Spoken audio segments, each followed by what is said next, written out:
आज आपण 12चा पहाडा पाठ करायला शिकायचे आहे।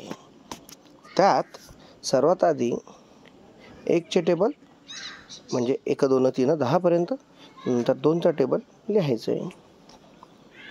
ते लिहिल्यानंतर आपण 1 आणि 2 12 म्हणजे 12 1 12, 12 2 24, 12 3 36, 12 चौक 48 पर्यंत हरकत नाही।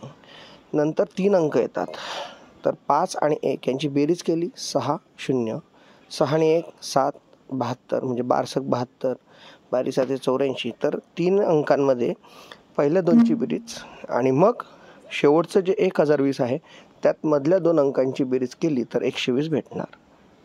अशा प्रकारे वैदिकमध्ये आपण कधीही 3 अंक असतील तर पहिल्या दोनची बेरीज व 4 असतील तर मधल्या दोनची बेरीज करून उत्तर शोधू शकतो। बाकीच्या पहाड्यांमध्ये सुद्धा आपल्याला असंच काहीचं साम्य आढळेल। धन्यवाद।